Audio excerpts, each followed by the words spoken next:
असलामुअलैकुम दोस्तों की हाल चाल है। ਅੱਜ ਆਪਾਂ ਇੱਕ ਵੀਡੀਓ ਦੇਖਾਂਗੇ ਮਹਾਰਾਜ ਗੌਤਮ ਬੁੱਧ ਸਾਹਿਬ ਦੀ, ਜੋ ਕਿ ਬੁੱਧ ਮਤ ਦੇ ਬਾਨੀ ਨੇ। ਆਪਣੇ ਸਿੱਖ ਦੋਸਤਾਂ ਨੂੰ, ਸਿੱਖ ਭਰਾਵਾਂ ਨੂੰ ਤੇ ਸਿੱਖ ਭੈਣਾਂ ਨੂੰ ਮੈਂ ਰਿਕੁਐਸਟ ਕਰਾਂਗਾ ਕਿ ਤੁਸੀਂ ਇਹ ਵੀਡੀਓ ਜ਼ਰੂਰ ਦੇਖਿਆ ਜੇ। ਕਿਉਂਕਿ ਅਗਰ ਅੱਛੀ ਚੀਜ਼ ਜਿੱਥੋਂ ਵੀ ਮਿਲੇ ਆਪਾਂ ਨੂੰ ਲੈ ਲੈਣੀ ਚਾਹੀਦੀ ਹੈ। ਤੇ ਗੌਤਮ ਬੁੱਧ ਸਾਹਿਬ ਇੱਕ ਮਹਾਨ ਅਜ਼ੀਮ ਹਸਤੀ ਗੁਜ਼ਰੇ ਨੇ, ਜੋ ਕਿ ਹਜ਼ਰਤ ਈਸਾ अलैहिस्सलाम ਤੋਂ ਪਹਿਲੇ ਆਏ ਸੀ। ਇਹ ਮੇਰੇ ਇੱਕ ਹਿੰਦੂ ਦੋਸਤ ਨੇ ਮੈਨੂੰ ਇਹ ਵੀਡੀਓ ਸੈਂਡ ਕੀਤੀ।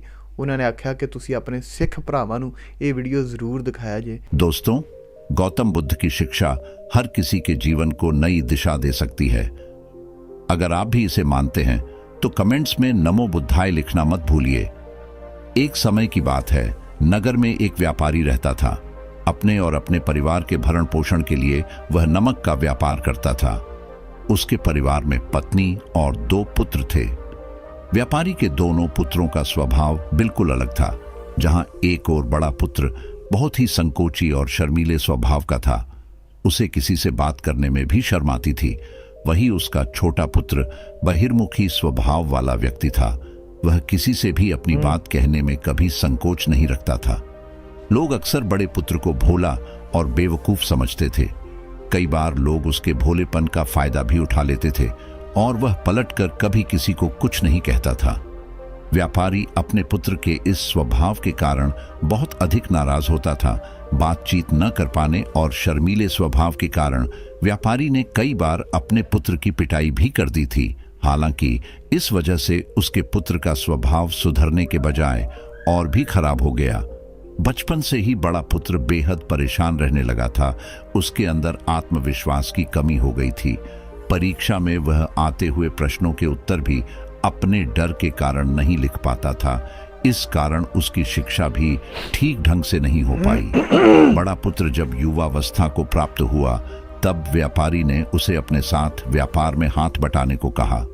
अपने पिता से डर के कारण वह व्यापार करने को तैयार हो गया, किंतु वह कई बार ऐसी गलतियां कर देता था जिससे व्यापारी बहुत अधिक नाराज हो जाता था। एक दिन व्यापारी किसी दूसरे काम के कारण शहर गया हुआ था। उस समय उसकी दुकान पर बड़ा पुत्र बैठा हुआ था। तभी कुछ लोग आए और उन्होंने बड़े पुत्र से कहा कि हमें तुम्हारे पिता ने भेजा है। उनका यह संदेश है कि इस समय दुकान में नमक की जितनी बोरियां रखी हुई है वह सब हमें दे दो। उन्होंने नमक की सभी बोरियों को शहर मंगवाया है। व्यापारी का पुत्र उनसे प्रश्न पूछने की हिम्मत जुटा ही रहा था कि वे दोनों आदमी दुकान के अंदर घुस गए और दुकान में जितनी भी नमक की बोरियां रखी थी सबको तांगे में रखा और लेकर चले गए। व्यापारी के पुत्र ने उन्हें रोकने का प्रयास किया, किंतु संकोच और शर्मीलेपन के कारण वह उन्हें कुछ कह नहीं पाया। उसने मन ही मन सोचा कि यदि मैं इन्हें नमक ले जाने से रोकूं तो पिताजी मुझ पर नाराज होंगे। कुछ समय बाद जब व्यापारी शहर से वापस आया तो खाली दुकान देखकर उसने अपने पुत्र से प्रश्न किया कि नमक की बोरियां कहां गई? यह दुकान इतना खाली खाली क्यों है? तब बड़े पुत्र ने धीमे स्वर में कहा कि कुछ लोग दुकान पर आए थे और उन्होंने मुझसे कहा कि आपने नमक की बोरियों को शहर मंगवाया है, और दुकान में से सारी बोरियों को निकाल कर लेकर चले गए। व्यापारी ने अपना सिर पीट लिया। उसने अपने पुत्र को दुकान से धक्का देते हुए कहा कि तू मूर्ख का मूर्ख ही रह जाएगा। वे लोग तुझे बेवकूफ बनाकर सारा सामान ले गए। तुमने मेरा बहुत भारी नुकसान करवा दिया। यहां से दूर भाग जाओ और घर वापस मत आना। यदि तुम वापस आए तो मैं तुम्हें पीट पीट कर सीधा कर दूंगा। व्यापारी का बड़ा पुत्र इस बात से बेहद दुखी हुआ। एक बार फिर उसके शर्मीले स्वभाव के कारण उसके पिता उससे और अधिक नाराज हो गए। साथ ही व्यापार में भी इतना नुकसान हो गया। उस समय नगर के सभी लोग व्यापारी के पुत्र पर हंस रहे थे और उसका मजाक बना रहे थे। उसे बहुत अधिक शर्मिंदगी महसूस हो रही थी। यही वह समय था जब उसने सोच लिया कि अब उसके जीवन में कुछ भी ठीक नहीं हो सकता है। वह सदैव मूर्ख का मूर्ख ही रह जाएगा और इस समाज में रह रहे लोगों के साथ कदम से कदम मिलाकर कभी नहीं चल पाएगा। व्यापारी का पुत्र नगर से बाहर आ गया और एक नदी के किनारे बैठकर खूब रोया। गहरे पानी को देखकर उसके मन में विचार आया कि अब उसके जीवित रहने का कोई फायदा नहीं है। उसने सोच लिया कि आज वह इस नदी में डूबकर अपने आप को समाप्त कर लेगा। असफल जीवन जीने से अच्छा है कि वह स्वयं को समाप्त कर ले। उसने जैसे ही नदी में छलांग लगाई, एक बौद्ध भिक्षु ने उसे बचा लिया और नदी से बाहर निकाल कर ले आए। व्यापारी का पुत्र बौद्ध भिक्षु पर नाराज होने लगा और कहने लगा कि तुमने मुझे क्यों बचाया? मैं इस असफल जीवन को जीना नहीं चाहता। बौद्ध भिक्षु ने उसे समझाया कि जीवन एक ही बार मिला है और यदि तुम जीवित ही नहीं रहोगे तो असफलता को खत्म करके सफल कैसे बनोगे? तब व्यापारी के पुत्र ने कहा कि मेरे जीवन बहुत अधिक समस्याएं हैं। यह सभी समस्याएं मेरे संकोची और शर्मीले स्वभाव के कारण हुई है। मैंने अपने पिता का नुकसान करवा दिया। मैं एक अच्छा पुत्र नहीं हूं। अपने स्वभाव के कारण मैं शिक्षा ग्रहण भी नहीं कर सका। यह सारा संसार मुझे मूर्ख समझता है। क्या किसी मूर्ख को इस संसार में जीने का अधिकार है? तब बौद्ध भिक्षु ने कहा कि तुम्हारे इस प्रश्न का उत्तर तो मेरे गुरु ही देंगे। चलो, मैं तुम्हें मेरे गुरु से मिलवाता हूं। व्यापारी के पुत्र ने कहा कि वह किसी से बात नहीं करना चाहता। आज वह अपना जीवन समाप्त कर लेगा। किंतु बौद्ध भिक्षु के बार बार समझाने के बाद वह उनके साथ जाने और उनके गुरु से मिलने के लिए तैयार हो गया। बौद्ध भिक्षु व्यापारी के पुत्र को आश्रम की ओर लेकर गए। वहां पर व्यापारी के पुत्र ने देखा कि एक व्यक्ति पेड़ के नीचे ध्यान मग्न बैठे हुए हैं। तभी बौद्ध भिक्षु ने कहा कि यह हमारे गुरु गौतम बुद्ध हैं। महाराजा गौतम दोनों ने गौतम बुद्ध को प्रणाम किया। वह युवक वहीं पर बैठ गया और गौतम बुद्ध को देखकर रोने लगा। गौतम बुद्ध ने उससे उसके रोने का कारण पूछा। तब उसने कहा कि अब आप ही मेरी आखिरी उम्मीद है। यदि आप मेरी समस्या का समाधान नहीं करेंगे तो मेरा यह जीवन समाप्त हो जाएगा। गौतम बुद्ध ने व्यापारी के पुत्र से उसकी समस्या के बारे में पूछा। तब उसने बताया कि किस प्रकार वह बचपन से ही शर्मीले और अंतर्मुखी स्वभाव का है। इस कारण लोग उसे मूर्ख समझ लेते हैं और उसके पिता भी उससे प्रेम नहीं करते। तब गौतम बुद्ध ने युवक को शांत कराते हुए कहा कि मेरे पास तुम्हारी समस्या का समाधान है। तुम्हारा जीवन बहुत ही आसान हो सकता है। तब युवक ने कहा कि क्या सचमुच ऐसा हो सकता है? आप बहुत ही महान व्यक्तित्व प्रतीत होते हैं। आपके तो कई शिष्य हैं। हे गुरुदेव, मैं भी आपका शिष्य बनना चाहता हूं। क्या आप मुझे अपने शिष्य के रूप में स्वीकार करेंगे? गौतम बुद्ध ने कहा कि हाँ, अवश्य। युवक ने कहा कि ठीक है गुरुदेव, अब मुझे वह उपाय बताइए जिससे कि मेरा जीवन बदल जाए। गौतम बुद्ध बोले, किंतु उससे पहले तुम्हें मेरे कुछ महत्वपूर्ण कार्य करने होंगे। यदि तुम मेरा यह कार्य करो तब मैं तुम्हें कुछ ऐसे उपाय बताऊंगा जिनके कारण तुम्हारे जीवन में सब कुछ ठीक हो जाएगा और तुम्हारे पिता भी तुमसे प्रसन्न रहेंगे।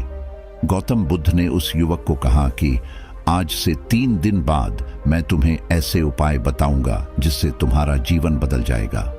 किंतु 3 दिनों तक तुम्हें मेरे सभी कार्य करने होंगे। मैं जैसा जैसा कहूंगा, यदि तुम वह कार्य को करने में सफल रहे तो तीसरे दिन के बाद तुम्हारा जीवन बदल जाएगा। तुम्हारा पहला दिन कल से शुरू होगा। अभी जाओ और आश्रम में ही आराम करो। अगले दिन व्यापारी का पुत्र गौतम बुद्ध के पास पहुंचा और कहा कि हे गुरुदेव, मुझे पहले दिन का कार्य बताइए। तब गौतम बुद्ध ने कहा कि आज तुम्हें 10 अजनबी व्यक्तियों से बातचीत करनी है और उनका हाल जानना है। इसका लेखा जोखा शाम तक लेकर आना। व्यापारी के पुत्र को बड़ा ही संकोच महसूस हुआ, किंतु उसने गौतम बुद्ध को हाँ कह दिया। वह निकल पड़ा 10 अजनबी लोगों से बातचीत करने। शुरू में उसे बहुत अधिक संकोच हुआ। कई लोग तो उसे डांट कर भगा देते थे। उसके सामने अपना जीवन बदलने का यही एक उपाय था। आखिरकार कोशिश करते हुए उसने 10 अजनबी लोगों के नाम और उनके व्यापार का लेखा जोखा प्राप्त कर लिया। शाम को जब वह गौतम बुद्ध के पास पहुंचा तो प्रसन्नता के साथ उसने गौतम बुद्ध को बताया कि आज का कार्य उसने सही ढंग से पूरा कर लिया है। कुछ लोग तो उसके मित्र भी बन गए हैं। दूसरे दिन फिर वह युवक गौतम बुद्ध के पास पहुंचा। तब गौतम बुद्ध ने कहा कि आज का कार्य है, तुम आश्रम में रह रहे 10 शिष्यों को संबोधित करते हुए उन्हें जल के उपयोग के विषय में पढ़ाओ। गौतम बुद्ध की बात सुनकर व्यापारी का पुत्र हक्का बक्का रह गया। उसने कहा कि आप मुझसे किस प्रकार का कार्य करवा रहे हैं? मैं अपनी शिक्षा ठीक से पूरी नहीं कर पाया हूं। मैं यह कार्य नहीं कर पाऊंगा। तब गौतम बुद्ध ने कहा कि ठीक है, तब मैं तुम्हें उपाय भी नहीं बताऊंगा। व्यापारी के पुत्र उपाय? ने प्रार्थना करते हुए कहा असूल। कि आप जानते हैं मेरी शिक्षा अधूरी है, फिर मैं किस प्रकार बालकों को शिक्षा दे सकता हूं। गौतम बुद्ध ने मुस्कुराते हुए कहा कि यहां सिर्फ मैं जानता हूं कि तुम्हारी शिक्षा अधूरी है, वे बालक नहीं जानते।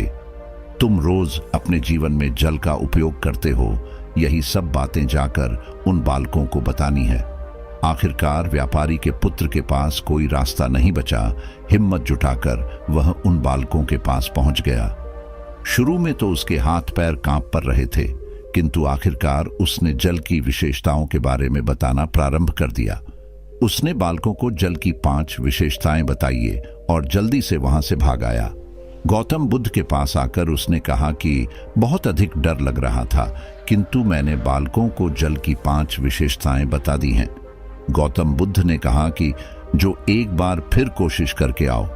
व्यापारी का पुत्र ने एक बार फिर हिम्मत जुटाई और बालकों को जल के विषय में पढ़ाना शुरू किया। इस बार व्यापारी के पुत्र को बिल्कुल डर नहीं लग रहा था। पूरे आत्मविश्वास के साथ बालकों को शिक्षा दी। तब गौतम बुद्ध ने युवक की प्रशंसा करते हुए कहा कि तुम अवश्य ही साहसी हो। गौतम बुद्ध से शाबाशी सुनकर वह युवक बहुत अधिक प्रसन्न हुआ। युवक तीसरे दिन जब गौतम बुद्ध के पास आया तो गौतम बुद्ध ने उससे कहा कि लो जी दोस्तों, मेरे लैपटॉप की बैटरी खत्म हो गई, लेकिन जिहड़ी इन्होंने कहानी दसी वो सारी आपां नूं क्लीयर कट समझ आ गई। कपिलवस्तु दा शहजादा महाराज गौतम बुद्ध साहब 30 साल की उम्र दे विच अपनी खूबसूरत बीवी नूं ते जवान बच्चे नूं छड्ड के इस दुनिया तो जंगलों दे विच ऐसे इलाकों दे विच चले गए। दुनिया दे दुख दर्द वेख के उन्हां दा फलसफे दी जिहड़ा बेसिक थीम सी वो यही सी कि सर्वम दुखम, यानी कि ये सारा संसार की है, ये सारा संसार दुखा नाल भरिया आ। गौतम बुद्ध साहब ने देखा कि एक नाबीना जा रहा तो उन्होंने ठेडा लगता तो गिर जाता, तो उन्हें फिर रब अगे फरियाद की गौतम बुद्ध साहब ने कि मालक ये तू इस तरह दुनिया दे विच दुख क्यों बनाए ने, क्या सारी दुनिया दे विच सुख नहीं हो सकते। तो गौतम बुद्ध साहब एक महान हस्ती इस दुनिया च गुजरी है जिन्हें पूरी दुनिया दे विच लोगां दे दुखां दे विच शरीक हो गए, लोगां दे दुख घट कीते। ते बाकी इन्हां ने दस्सिया कि किस तरह एक जिहड़ा बच्चा है वो एहसासे कमतरी का शिकार है, एहसासे महरूमी का शिकार है, उनका वालिद उनके नाल प्यार नहीं करता। तो किस तरह गौतम बुद्ध साहब ने उन्होंने ऐसी तालीमात ऐसी टीचिंग्स दित्तियां जिंदी वजह तो वो बच्चा जिहड़ा वो अपने आप नूं एक पावरफुल स्ट्रोंग तगड़ा इंसान समझन लग पिया।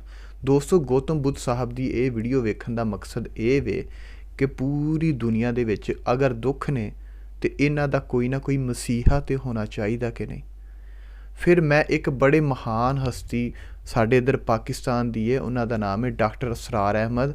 उन्होंने दा मैं बयान सुनिया सी कि गौतम बुद्ध साहब हज़रत ईसा अलैहिस्सलाम तो पहलों आए सी ते लोगां नूं उन्होंने नेक रास्ते ते चलान दी बड़ी तगो दो की, बड़ी कोशिश की। एक महान हस्ती तो आपां ये ही डिज़र्व कर सकने। देखो महलों दे विच बहुत सारे शहजादे रहिंदे ने जिन्हां नूं लोगां दी फीलिंग दे बारे पता ही नहीं हुंदा, लोगों के एहसासात के बारे पता ही नहीं होंदा। लेकिन अगर शहजादा बाहर निकल के ग्राउंड लैवल ते आन के दुनिया नूं देखे ना तो उस तो वड्डा मसीहा कोई नहीं बन सकता।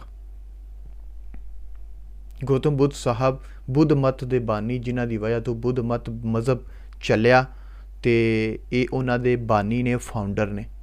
तो दोस्तों ये गौतम बुद्ध साहब की वीडियो मैनू एक मेरे हिंदू दोस्त ने इंडिया चो सेंड की सी, कहंदे सी इनू जरूर देखा जे।